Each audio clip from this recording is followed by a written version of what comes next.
अस्सलाम वालेकुम, hi friends, I welcome you back.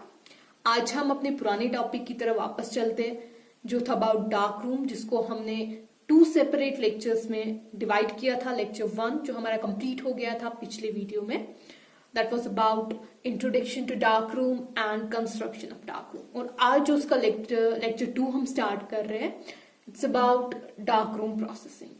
तो चले चलते अपने टॉपिक की तरफ, that's about dark room processing.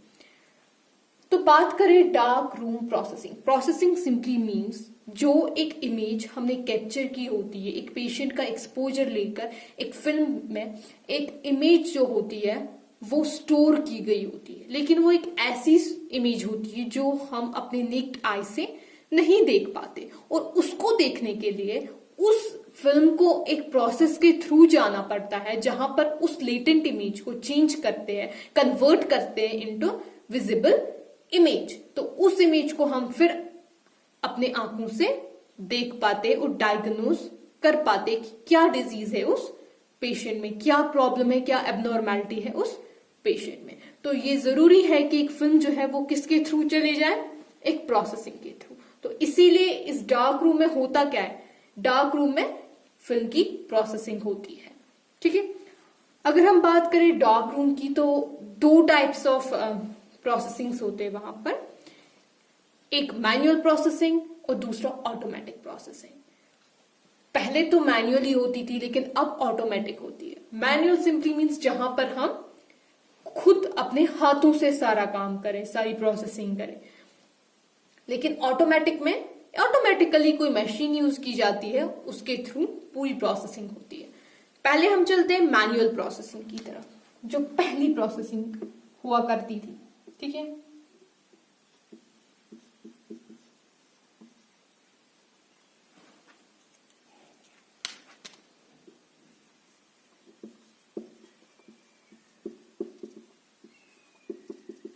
Manual processing.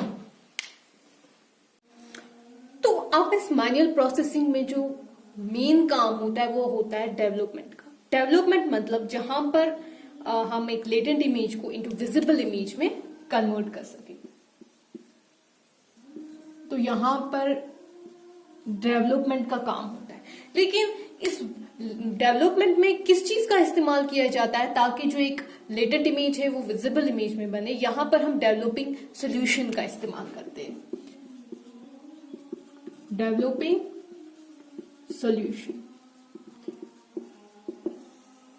जो मेन काम यहाँ पे डेवलपिंग सॉल्यूशन का होता है वो ये होता है कि जो एक्सपोज्ड सिल्वर हैलाइड क्रिस्टल्स होते हैं इमल्शन लेयर पे फिल्म की, उसको कन्वर्ट करें इनटू मेटालिक सिल्वर। जब वो मेटालिक सिल्वर में कन्वर्ट होंगे तभी एक इमेज फॉर्म हो जाएगी। तो मेन काम जो डेवलपिंग सॉल्यूशन का होता है वो यही होता है कि जो एक सिल्वर हैलाइड क्रिस्टल से एक्सपोज्ड लेकिन जिन पर रेडिएशन पड़ी होती है उनको कन्वर्ट करें इनटू मेटालिक सिल्वर। लेकिन एक चीज यहाँ पे इंपॉर्टेंट होती है कि जब हम ये काम कर रहे होते हैं तो जो अनएक्सपोज्ड सिल्वर हैलाइड क्रिस्टल्स होते हैं उनके साथ छेड़छाड़ नहीं होनी चाहिए।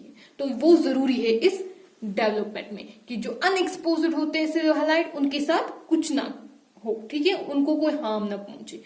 तो अब हम बात करते हैं डेवलपिंग सॉल्यूशंस की। यहाँ पे 4 टाइप्स ऑफ डेवलपिंग सॉल्यूशंस इस्तेमाल किए जाते हैं। पहले की बात करें तो वो है organic reducing agent. Organic reducing agent, यहां रिड्यूसिंग एजेंट मीन सिंपली जो रिड्यूस मतलब कि जो एक रिड्यूस करे एक्सपोज सिल्वर हैलाइड क्रिस्टल्स को इनटू मेटालिक सिल्वर। यहां पर उसके लिए क्या हम यूज करते हैं? यूजुअली जो हम यूज करते हैं यहाँ पे mixture of hydroquinone and metol use किया जाता है।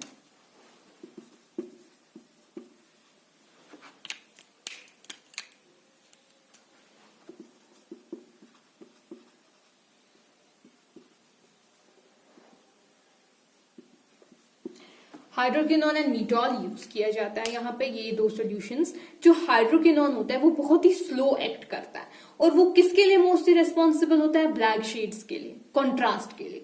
अगर हम बात करें मीटॉल की तो वो बहुत जल्दी से काम करता है, और वो किसके लिए रेस्पॉन्सिबल होता है? लाइट शेड के लिए, फॉर ग्रे। ठीक है, तो वो हमें एक फाइन डिटेल देता है इमेज की। तो अब चलते हैं दूसरे डेवलपिंग सोल्यूशन की, that is activator.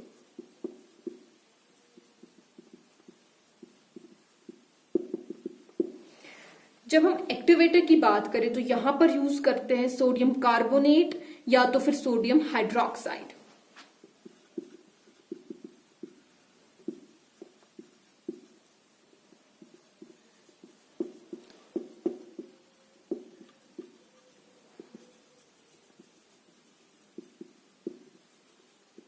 Alright, sodium carbonate और सोडियम हाइड्रोक्साइड। अब इसका काम क्या होता है एक्टिवेटर का? सिंपली ये क्या करता है कि स्वेलअप करता है इमल्शन को, जो फिल्म की इमल्शन होती है उसको स्वेलअप करता है ताकि जो पेनिट्रेशन होगी इन दो रिड्यूसिंग एजेंट्स की, डेवलपिंग एजेंट्स की, वो आराम से हो सके और वो अंदर उस इमल्शन में जा सके। ठीक है, और दूसरा चीज ये होता है कि जो हमारा हाइड्रोक्विनोन होता है वो अल्कलाइन मीडियम में काम करता है। मींस जो हमारा पूरी डेवलपमेंट प्रोसेसिंग होती है ये एक अल्कलाइन मीडियम में होती है।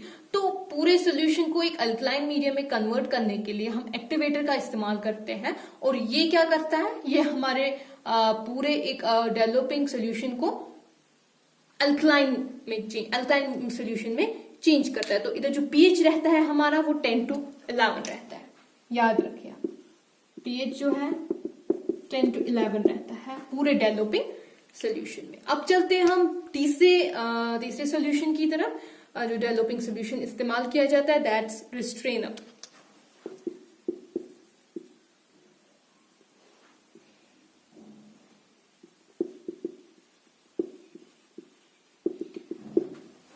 जो ये रेस्ट्रेनर होता है यहां पर हम कौन सा रेस्ट्रेनर यूज करते हैं, that's potassium bromide and potassium iodide.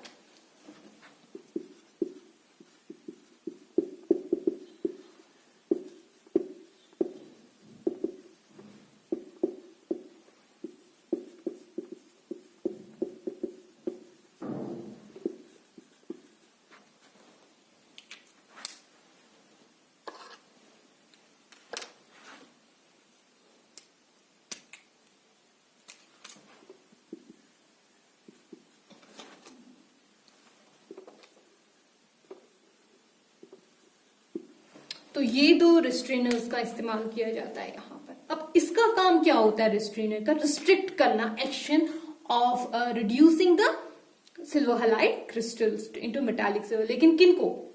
जो अनएक्सपोज्ड सिल्वर हैलाइड क्रिस्टल्स होते हैं, जो एक्सपोज नहीं होते, उनको ये रोकता है। किसको? ये रोकता है इस हाइड्रोक्विनोन और मीटॉल को उनपे एक्ट करने के लिए। ठीक है, तो इस वजह से क्या हो जाता है, जो अनएक्सपोज्ड सिल्वर हैलाइड क्रिस्टल्स होते हैं वो हार्म नहीं होते, उनके साथ कोई छेड़छाड़ी नहीं होती है, और काम सिर्फ किनके साथ होता है, कौन का रिड्यूस हो जाते हैं, वो सिल्वर हैलाइड क्रिस्टल्स जो एक्सपोज हुए होते हैं। ठीक है, तो रिस्ट्रेनर का यही काम है यहां पर। अब बात करते हैं प्रिजर्वेटिव की, चौथा वाला जो डेवलपिंग सोल्यूशन यूज किया जाता है।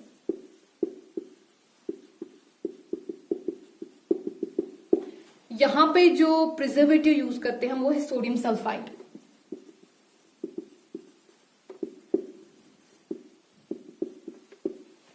ठीक है,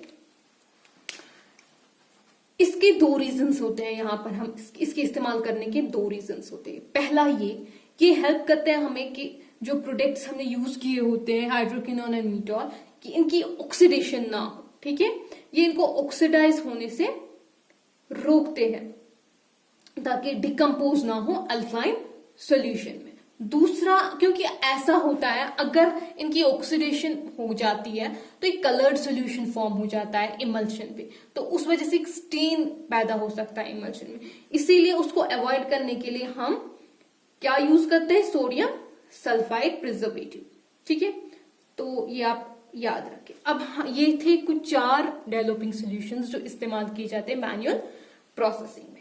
अब बात करें टेम्परेचर और टाइम की, कि कितना टाइम लगता है डेवलपमेंट होने में और किस टेम्परेचर पे हमें ये करना होता है ये सारा काम। तो मैं आपको बता दूं, यहां पर हमारा जो टेम्परेचर होता है डेवलपिंग सॉल्यूशन का या डेवलपमेंट का, वो 20 to 22 डिग्री सेल्सियस होना चाहिए। 20 to 22 डिग्री सेल्सियस टेम्परेचर रहना चाहिए एक डेवलपमेंट में, और कितने टाइम तक हमें रखना होता है, 5 मिनट तक। 5 मिनट तक ये डेवलपमेंट होती है।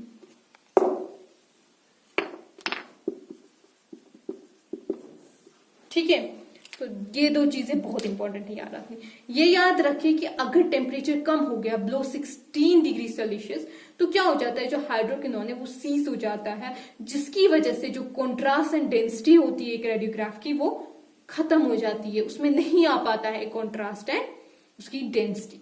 और ये भी याद रखें कि अगर टेम्परेचर हाई हो गया, मीन्स ज्यादा हो गया, वो उधर पे भी प्रॉब्लम आ सकती है। ठीक है,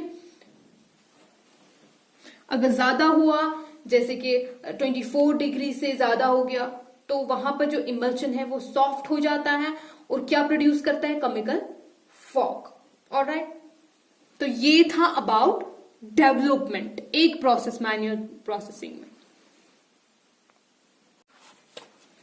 अब हम बात करते हैं दूसरे प्रोसेस की जो होता है मैन्युअल प्रोसेसिंग में। ऑलरेडी एक की है डिस्कस डेवलपमेंट, अब है रिप्लेसमेंट।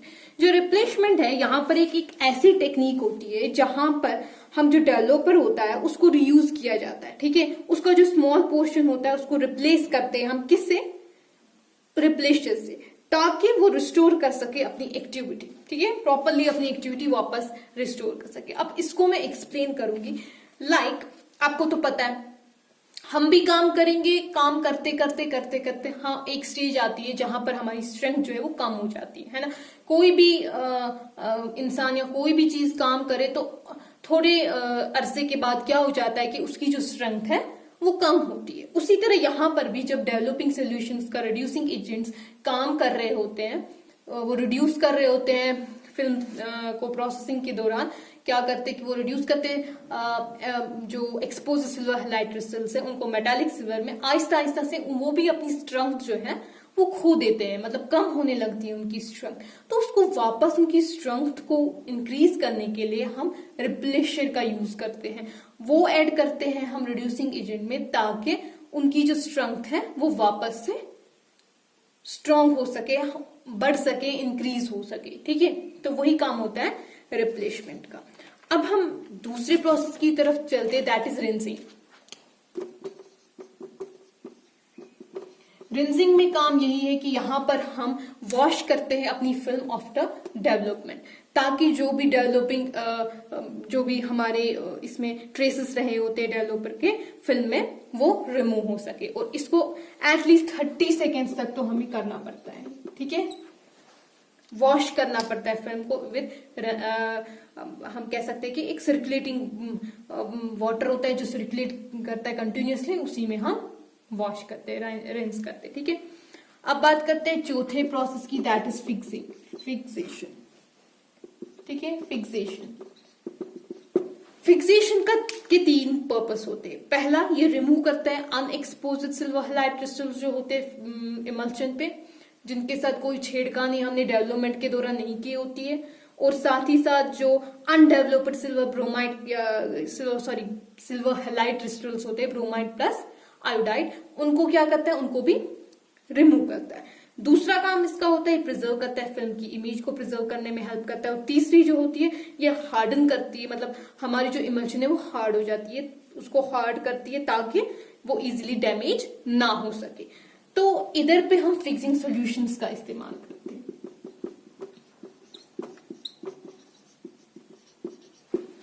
और जो फिक्सिंग सॉल्यूशंस है, पहला अगर हम बात करें फिक्सिंग सॉल्यूशन की यहाँ पे, वो है fixing agent.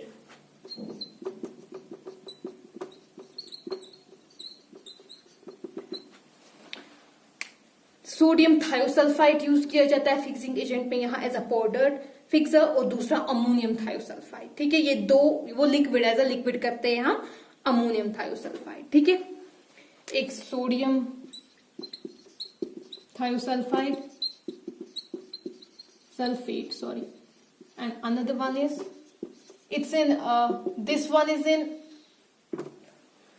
powdered form and another one is in liquid, which is ammonium thiosulfide.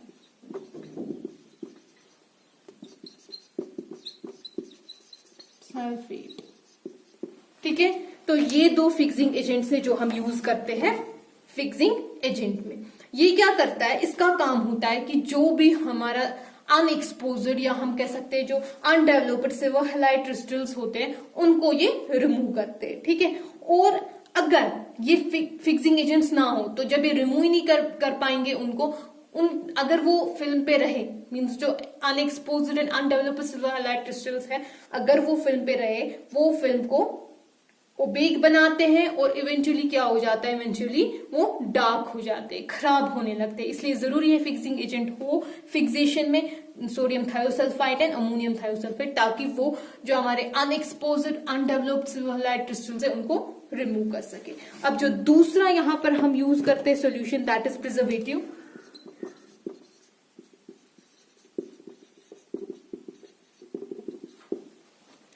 यहां पर जो प्रिजर्वेटिव यूज किया जाता है दैट इज सोडियम सल्फाइड, ठीक है, सेम एज डेवलपमेंट।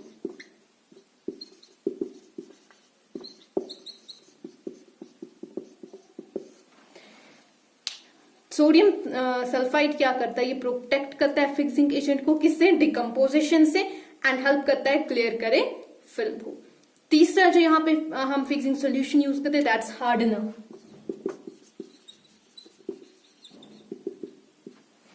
हार्डनर का यहाँ पे क्या काम होता है, यहाँ तो दो हार्डनर्स यूज करते हैं, एक तो हम क्रोम अल्म यूज करते हैं, दूसरा पोटेशियम अल्म।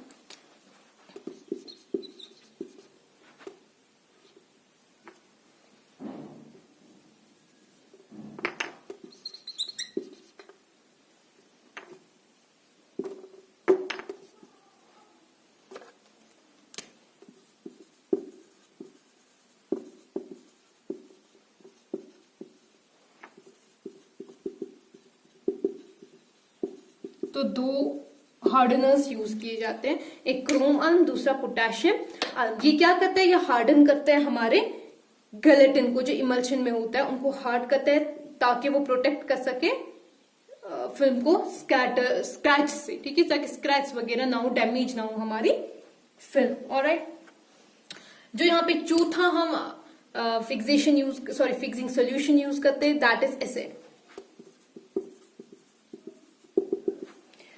जो यहाँ पे एसिड है वो सल्फाइड या एसिटिक एसिड यूज किया जाता है।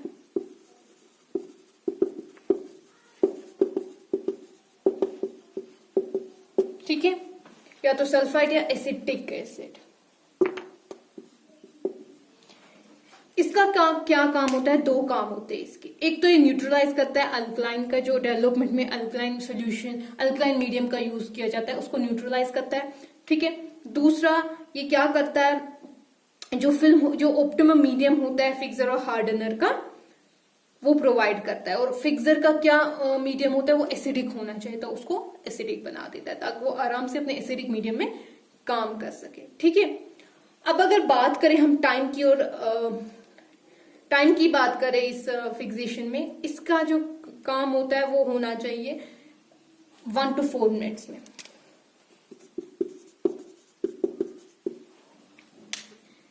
एक से 4 मिनट तक ये काम होता है, लेकिन होता ये है कि इसको 2-3 बार हमें करना पड़ता है। एक फिल्म पे 2-3 बार ये चीज करनी पड़ती है, 2-3 टाइम्स। दूसरा जो इसमें हमारा टेम्परेचर रहता है वो 18 to 24 डिग्री सेल्सियस रहता है, 18 to 24 डिग्री सेल्सियस। ऑलराइट, अब हम आगे बढ़ते हैं। जो फिक्सेशन के बाद वाला प्रोसेस होता है हमारा मैनुअल प्रोसेसिंग में, दैट्स वॉशिंग। ऑलराइट,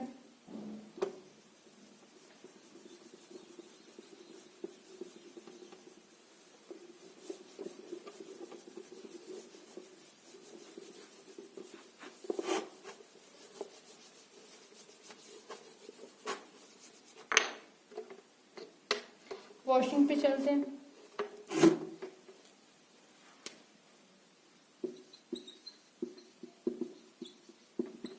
फिक्सेशन होने के बाद जरूरी है कि हम अपनी फिल्म को वापस से वॉश करें, ठीक है। वॉश करेंगे तो जो भी फिक्सिंग एजेंट रहा होता है फिल्म पे वो रिमूव हो जाता है, ठीक है। ये जरूरी है, और इसको हम 20 मिनट्स तक करते हैं on 20 degree Celsius, for 20 minutes 20 degree Celsius, ठीक है। ये इंपॉर्टेंट चीज है। वॉशिंग के बाद सिंपली आता है ड्राइंग, लास्ट स्टेप जो होता है। सुखा देना होता है फिल्म को, और इसको हम 35 डिग्री तक रख सकते हैं इस टेम्परेचर को। इसमें 35 डिग्री से अबोव नहीं होना चाहिए, वो हमारी फिल्म को डिस्ट्रॉय कर सकता है। तो ये स्टेप होता है लास्ट स्टेप, ठीक है। इसको हम करते हैं, एक ड्राइंग कैबिनेट्स बनाए जाते हैं अलग से वहां पे, ठीक है। तो this was all about dark room processing in manual processing, ठीक है, मैनुअल प्रोसेसिंग इन डार्क रूम प्रोसेसिंग। तो ये एक टाइप था। जो हमारा दूसरा टाइप है, मुझे लगता है वो मैं अपने नेक्स्ट लेक्चर में डिस्कस करूंगी। So let's make new video for that. इतना काफी है for today's lecture. Hope you enjoyed the topic. Thank you so much.